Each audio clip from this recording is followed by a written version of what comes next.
Представитель управления по работе с регионами Центрального аппарата Фонда «Защитники Отечества» Валерий Анисимов посетил с рабочим визитом филиал в Коме.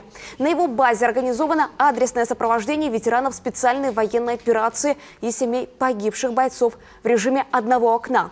На сегодняшний день для оказания своевременной помощи обратившимся на базе филиала работают профильные специалисты государственных организаций, с которыми уже заключены соглашения о сотрудничестве. Юристы, психологи, специалисты Республиканского центра социальной защиты, регионального отделения Фонда пенсионного и социального страхования России, а также представителя Главного бюро медико-социальной экспертизы по Коме. Буквально 3 недели назад мы заключили соглашение с Российским обществом инвалидов, который, пообещали, мы уже достигнута договоренность, что они в рамках своей субсидии закупят нам необходимые для нас средства реабилитации. А еще в этом году ездили на форум социнноваций в Москву, посмотрели, есть нижегородская разработка. И еще, не помню какого одного субъекта, шагающая коляска. Может, видели? Да. Коляска, которая способна, даже в наших северных условиях, высокие ступени, у нас же высокие цоколи, везде. Да. И она способна человека поднимать по этим ступеням до 9 до 12 этажа. Можете подсказать тогда, что за организация, потому что мы тоже смотрим, какие организации Я есть. найду.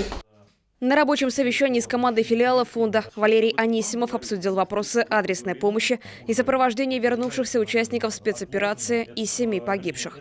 Особое внимание уделил оказанию медицинской и социальной поддержки подопечным. Ту нагрузку, которую вы несете, поверьте, мы ее понимаем, осознаем. И особенно, наверное, тяжело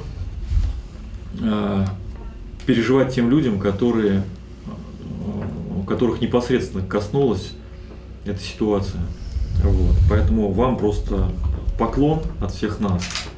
А после в формате круглого стола Валерий Анисимов совместно с представителями правительства Коми и Республиканского военного комиссариата провели прием ветеранов боевых действий спецоперации. Защитники Отечества поделились своими историями и рассказали об адресной помощи, которую уже получили в филиале. Главными темами обсуждения стали оформление удостоверения ветерана боевых действий, восстановление документов, оказание юридической помощи и комплексная работа с ЧВК.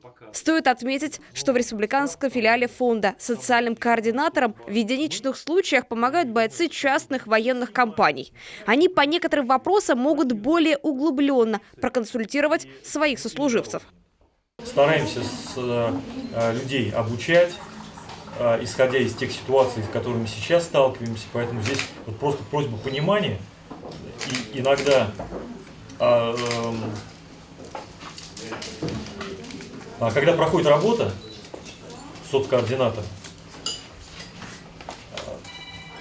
подчас многие реагируют на наших сотрудников, считают работу, хотелось бы лучше, где-то ругают наших людей. Поверьте, они такие же, как вы.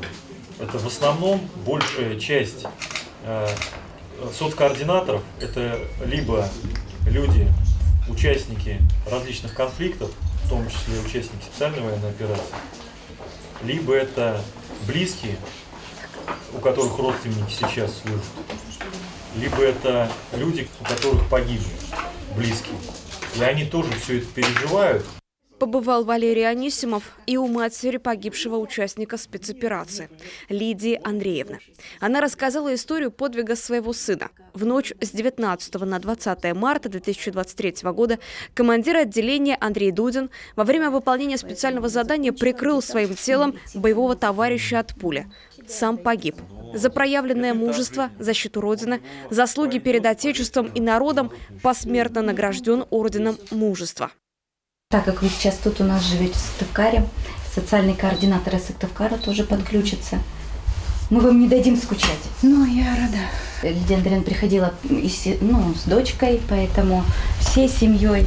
И ребенок, с внуком, поэтому все были у нас. Младший. Да. А сколько внуку? Старший футболист, 17 лет, этому 8, он еще дома, в 3 классе. И получилось так, что с 1 сентября кадетский класс назвали именем Андрея. Также Валерий Анисимов навестил ветерана боевых действий Джанпалада Джамалова. Он рассказал, что совсем недавно заселился в квартиру благодаря помощи, оказанной социальным координатором филиала фонда. До этого у Джанпалада не было места, где бы он мог жить. Социальный координатор филиала фонда помог подопечному не только с этим вопросом, но и другими – трудоустройством, получением всех полагающихся мер соцподдержки, федеральных и региональных выплат, а также переобучением. По словам бойца, все его боевые товарищи там, на передовой, и ждут, когда он вернется. Ну, в дальнейшем я хотел поступить на сборы, на танкиста. Но нас Коми никак не отправляет.